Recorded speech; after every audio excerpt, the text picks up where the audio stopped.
काशीनाथाचे चांग भले.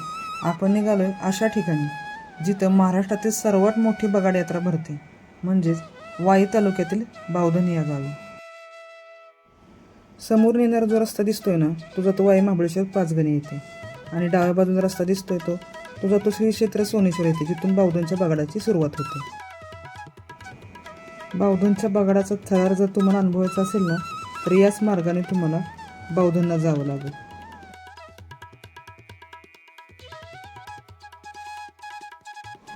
सोनेश्वर मंदिराजवळूनच कृष्णा नदी वाहते. बगाड यात्रा जवळ आल्यामुळं सगळ्यांचीच लगबग चालू आहे. काही जण घरातले कपडे घेऊन आलेत, तर काही जण बगाड ओढण्याचं काम करणारे नंदी यांना धुवायला घेऊन आलेत.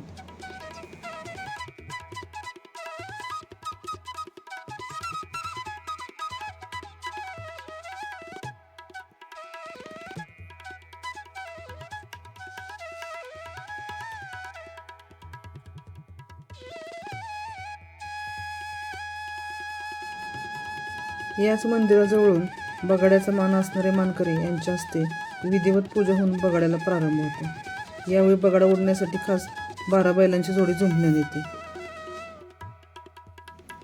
बगाडाचा रथ हा जवळजवळ 50% हा शेतातूनच जातो. इथून समोर दिसतंय ना, ते गव्हाचं शेत आहे.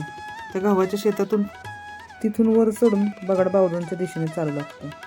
शेतातूनच बगाड जात असल्यामुळं त्या शेताची पाहणी करून वाटेवर मध्ये येणारी बांध, टाली यांची शेतकऱ्यांच्या व गावकऱ्यांच्या सहकार्यातून बगाडला वाट करून दिली जाते.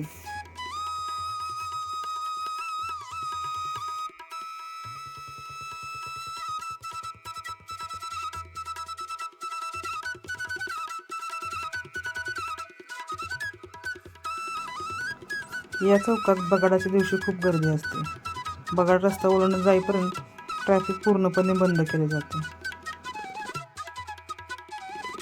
आपण आत्ता आलो तो रोड आहे ओझरडेमधला. ओझरडेमधून ह्या फाट्यावर यायचं आणि उजव्या साईडला रोड जातो तो वाईला जातो, आणि डाव्या बाजूचा आहे तो पाचवडला जाऊन पुढं हायवेला मिळतो.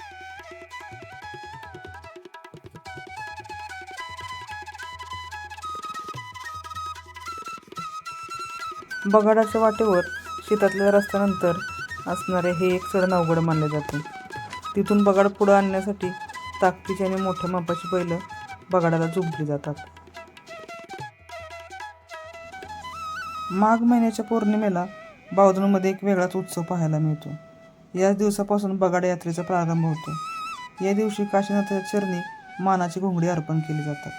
त्याचप्रमाणे गावकरी बगाडाच्या शिड्यासाठी लागणारे कळक तोडतात. धुलिवंदन म्हणजे धुळवडीच्या दिवशी गावातील युवक थोरल्या विहिरीत वर्षभर ठेवलेली लाकडं पाण्यात बुडी देऊन बाहेर काढतात. ही सर्व लाकडं बाबळीची असतात.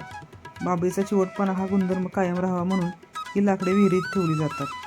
गावातील सुतार मंडळी लाकडाची पाहणी करून जुने नवे लागणारे बगाडाचे भाग तयार करतात. बगाडाचा रथ तयार करणे हाही यात्रेचाच भाग असतो.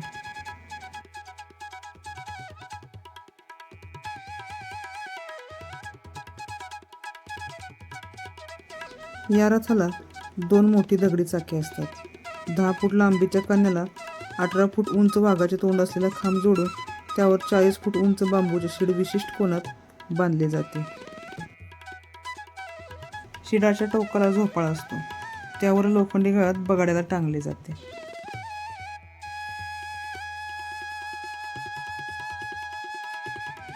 होळीच्या दिवशी बगाडा निवडला जातो. त्यासाठी नाथांना कौल लावतात. या वर्षी 61 लोक कौलाला बसले होते.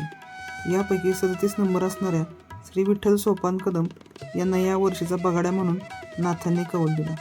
त्यांनी जवळजवळ 16 वर्षापूर्वी त्यांचे भाऊ रवींद्र सोपान कदम आजारी असल्याने त्यांच्या प्रकृती स्वास्थ्यासाठी नवस केला होता.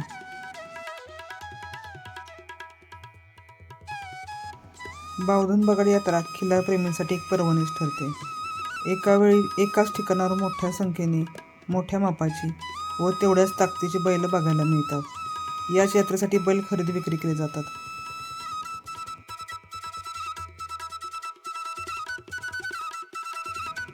ही फक्त यात्रा नसून पिढ्यानपिढ्या जपणारी एक परंपरा आहे. इथं बघायला मिळतं गावची एकी, तरुण पिढी आणि अनुभवी पिढी यांचा एकमेकावर असलेला विश्वास, त्यासोबत बैलांची ताकद, घुमणारा डफड्यांचा आवाज. हे एक असं वाद्य आहे जे या यात्रेतच ऐकायला मिळतं. त्याची लय ताल वेगळाच असतो. हा आवाज ऐकला किमान 2-3 दिवस तरी तो आवाज तसंच कानात घुमत राहतो. हा सगळा अनुभव घ्यायचा असेल, थरार परंपरा एकजूट एकत्र अनुभवायची असेल तर बावधन बगाड यात्रेला अवश्य भेट द्या.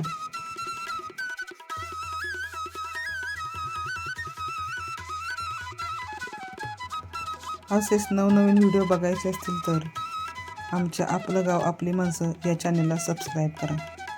बोला काशीनाथाचे चांग भले.